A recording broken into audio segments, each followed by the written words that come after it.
Welcome to Farmer Pat's Garden Patter. I'm Farmer Pat.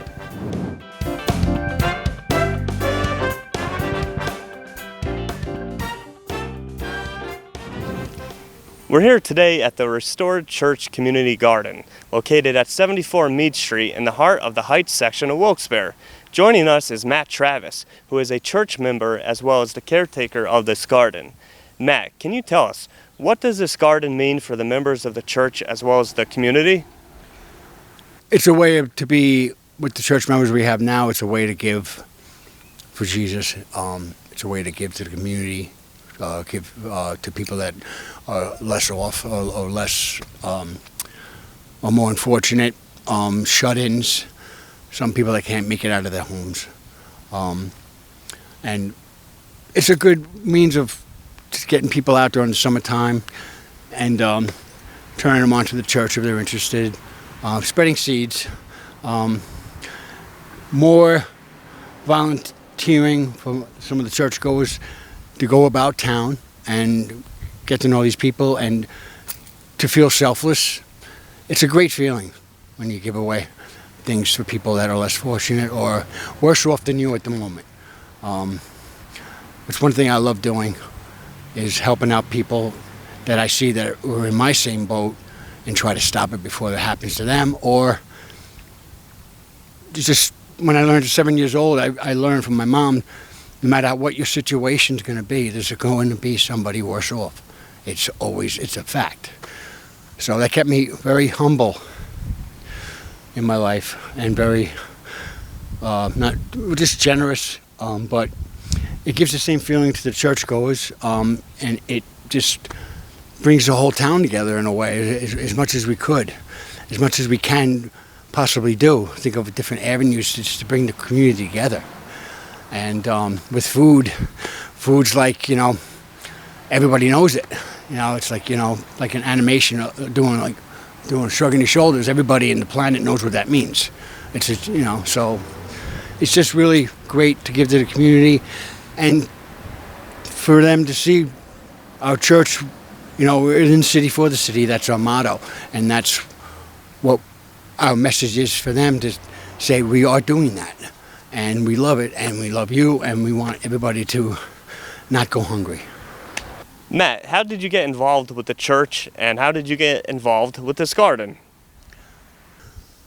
One of my hobbies and professions is breeding, and breeding animals, reptiles, amphibians, and setting up habitats with live plants, knowing horticulture, entomology, and herpetology, and making habitats for them. I know how to grow plants through that hobby of mine, and the avenue was vacant this summer, and the Lord told me I have the qualifications. There's no plaques, but I know what to do, and I asked him, and I became part of it. And it's been very rewarding, and it's just starting. Nobody has come by to get anything. The vegetables are still growing, but they're starting to produce fruit and veggies now. So this is your first summer as the coordinator of this garden? Yeah. Yes. Very rewarding. And it's just, I think it was meant to be.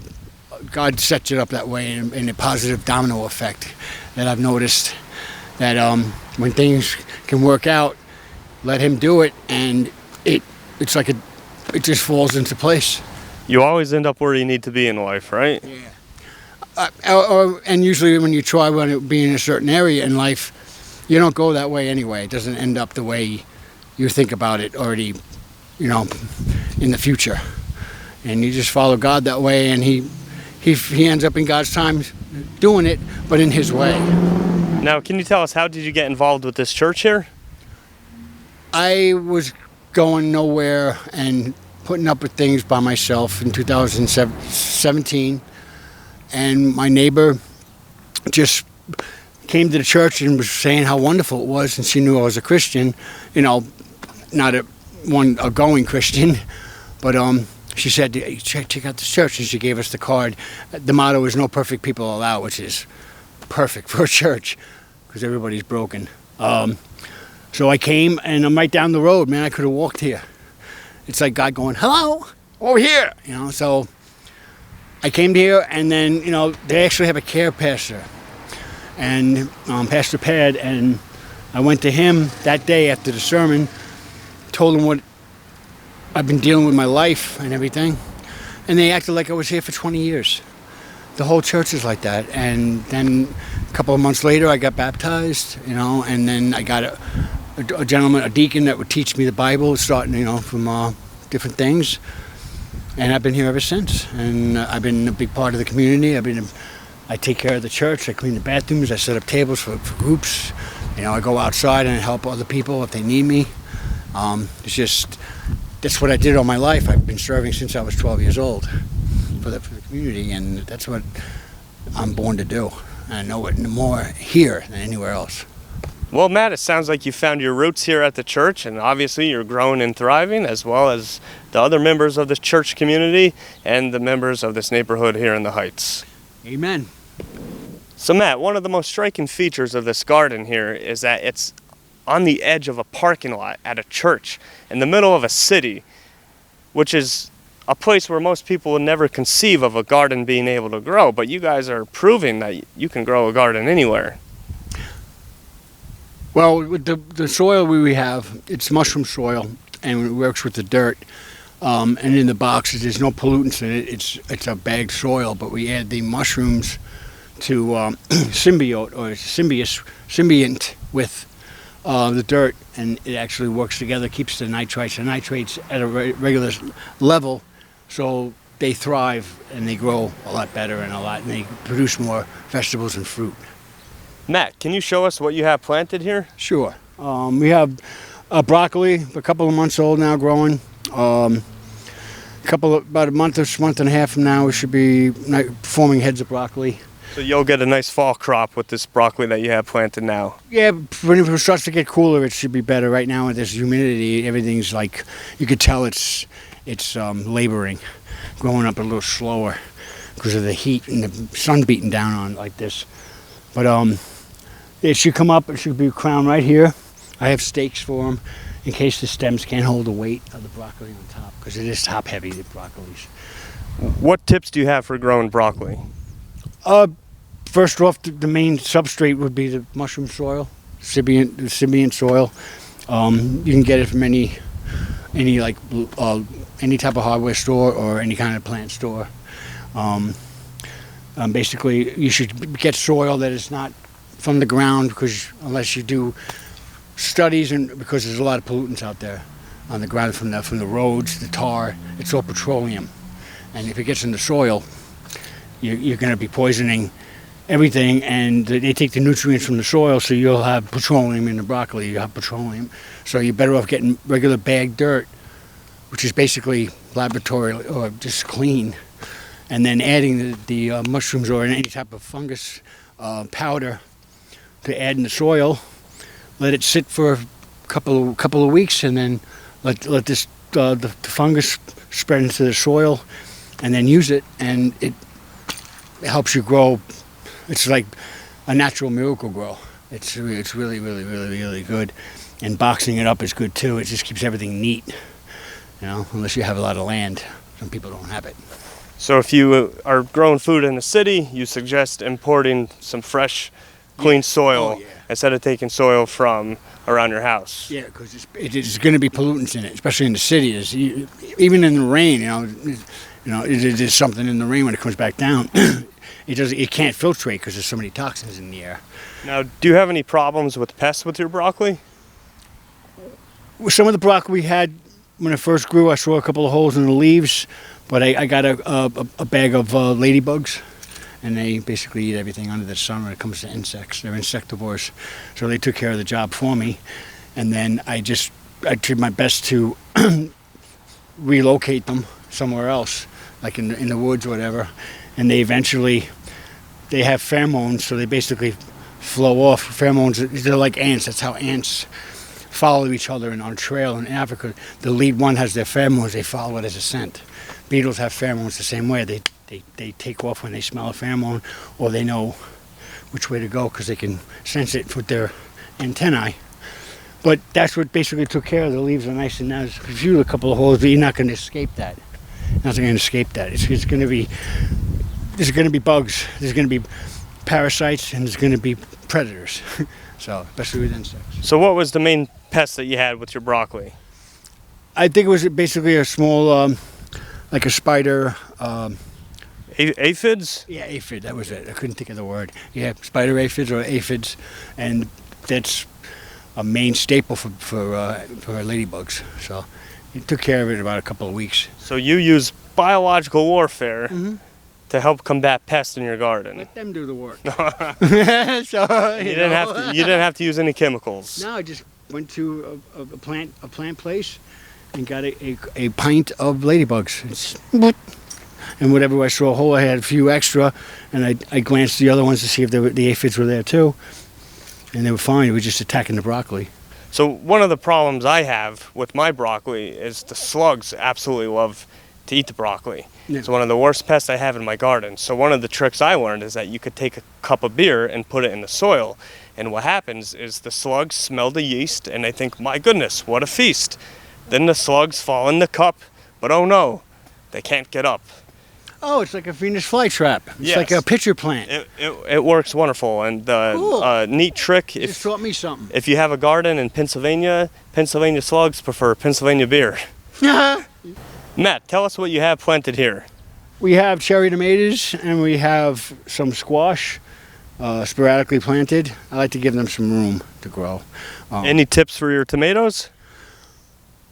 Make sure that they're pruned well once they get this big. The third stem, when you usually prune them, it's usually the one that's right in this middle, and you take it off like that, and that stimulates it to grow more, and you'll grow more fruit that way.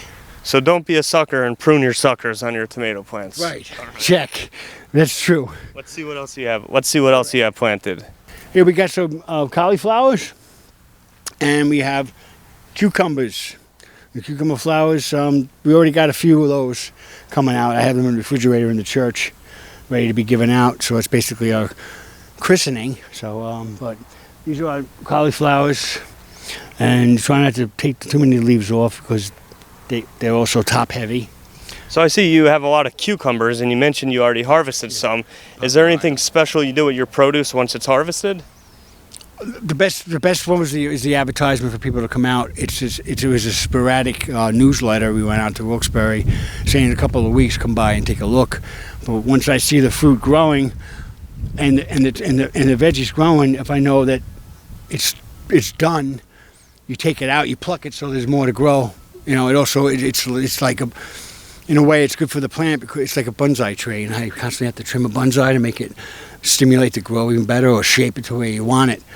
So if you take the fruit or vegetables off at the right time, like this guy, just twist it, that's one done. It's a nice pickle. But you take them out, and now we'll have room to, this will allow to get brown, fall off, and they'll grow a new one, or it just stimulates more vegetables for the garden and the community.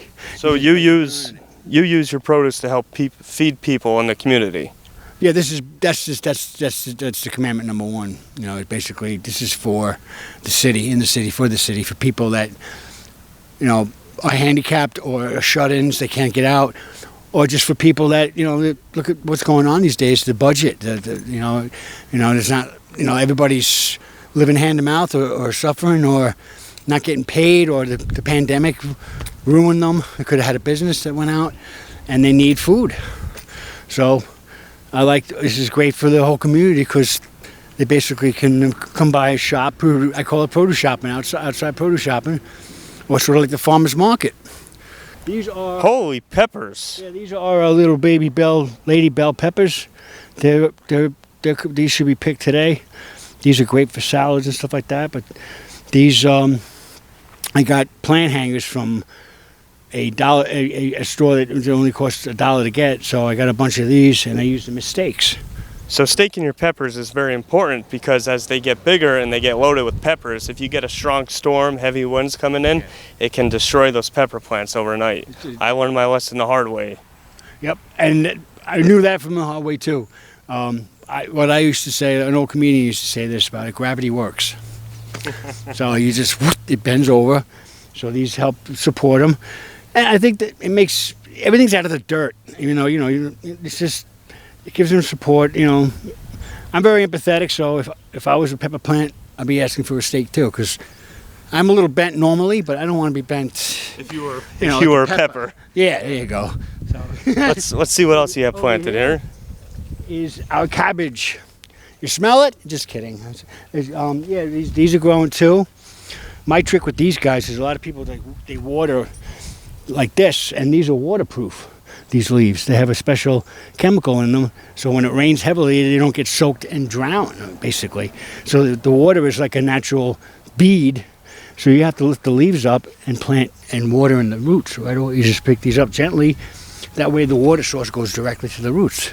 And watering at the base of a plant is very important too, because if the leaves of a plant are constantly wet, that increases the risk for diseases. Correct. So whenever you water, like you said, always make sure to do it at the base of the plant. Yep, there's a lot of rot involved in vegetables, especially if it's too much of a rainy season, or you overwatering.